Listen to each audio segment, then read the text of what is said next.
Assalamualaikum warahmatullahi wabarakatuh. Baiklah, saya Alvin dan Arwanto akan menjelaskan materi metode penelitian materi ke-11 tentang saran, implikasi, dan rekomendasi. Pengertian saran, implikasi, dan rekomendasi. Saran merupakan bagian penutup dalam karya ilmiah. Saran berupa komentar atau sanggahan yang bersifat memberi masukan baik kepada pemerintah, instansi, dan sebagainya tergantung variabel yang ada di dalam suatu skripsi. Saran ditulis di bab 5 setelah kesimpulan. Saran terletak di paragraf akhir dengan didahului serangkaian kesimpulan dari awal hingga akhir. B. Implikasi. Dampak atau konsekuensi langsung temuan yang dihasilkan dari suatu penelitian, atau bisa juga dikatakan sebagai simpulan dari suatu penelitian. Dengan adanya implikasi dari penelitian yang telah dilakukan, maka kita bisa membandingkan hasil penelitian sebelumnya dengan yang baru dilakukan sehingga dapat berkontribusi bagi kemajuan ilmu pengetahuan. Jadi implikasi ini adalah bagian dari kesimpulan. Kemudian ada rekomendasi. Rekomendasi adalah bagian dari di mana peneliti mendukung tindakan spesifik yang perlu diambil sehubungan dengan kebijakan, praktik, teori, atau penelitian selanjutnya. Bagian rekomendasi menyarankan tindakan khusus untuk menyelesaikan masalah yang diidentifikasi dalam penelitian serta studi penelitian di masa depan. Pembawa informasi sudah mengetahui risiko apabila kamu tidak melakukannya, jadi seperti yang diharuskan. Jadi saran, implikasi, dan rekomendasi memiliki perbedaan namun saling berkaitan. Di saat saran yang disampaikan berdasarkan hasil penelitian, maka selanjutnya timbul rekomendasi dari penelitian. Nantinya berguna bagi peneliti lain untuk menyelesaikan masalah penelitian yang sama sesuai dengan rekomendasi yang disampaikan peneliti di dalam tesisnya. Jika tidak dilaksanakan oleh peneliti lain, maka peneliti akan mendapatkan masalah di dalam penelitian ke depan. Sedangkan untuk implikasi terletak pada kesimpulan atau sering disebut juga dengan sub bagian dari kesimpulan. Hal-hal yang harus diperhatikan dalam membuat saran, implikasi, dan rekomendasi. Pertama, saran. Pertama, seusai menutup kesimpulan, penulis dapat memberikan saran kebijakan atau saran untuk keperluan penelitian lebih lanjut, maupun saran yang lebih praktis atau berfaedah secara real.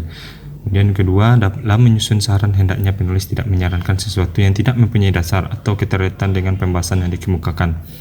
Yang ketiga, saran hanya berisi alternatif yang dianjurkan penulis agar permasalahan yang ada dapat dipecahkan sebaik-baiknya di waktu mendatang atau bagi peneliti lain. Kemudian yang keempat, saran didasarkan pada hasil penelitian peneliti dan menunjukkan langkah-langkah atau arahan khusus yang dapat diambil. Saran berupa langkah konkret atau tindakan yang diusulkan peneliti. Yang kedua yaitu implikasi. Bagian ini pada dasarnya melihat pada kesimpulan yang Anda ambil dari hasil dan menjelaskan pentingnya temuan ini untuk praktik atau teori atau kebijakan. Namun Anda harus memvalidasi implikasinya dengan bukti kuat. Anda juga harus menjelaskan parameter penelitian dan memperhitungkan keterbatasan penelitian untuk menghindari generalisasi hasil yang berlebih. Pada dasarnya, di bagian ini Anda akan membahas pentingnya studi penelitian Anda dan perbedaannya. Dan yang terakhir yaitu rekomendasi.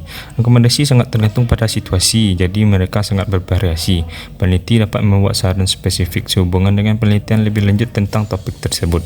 Selain itu, ia juga dapat merekomendasikan studi tentang kesenjangan yang diidentifikasi dalam literatur yang perlu diatasi, dan studi yang mungkin atau mungkin tidak berkontribusi. Jadi perbedaan saran dan rekomendasi terletak pada keharusannya. Bagi penerima informasi, saran tidak diwajibkan dilaksanakan, sedangkan rekomendasi wajib dilaksanakan bagi peneliti lain karena rekomendasi tersebut dapat dipercaya guna pelaksanaan penelitian selanjutnya.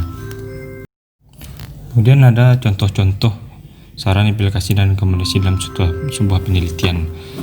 Seperti yang saya paparkan, saran penelitian dapat kita contohkan seperti hal ini. Dan contohnya, terdapat beberapa alasan yang berhubungan dengan aktivitas pembelajaran yang ada. Berikut diantaranya: guru dengan memiliki sikap dan kecerdasan harus ditopang dengan fasilitas yang baik sehingga pembelajaran bisa maksimal. Untuk mengadakan fasilitas pendidikan ini bisa membuat manajemen yang daya saing sekolah menjadi lebih maksimal, maka fasilitas pendidikan ini memiliki sifat yang penting.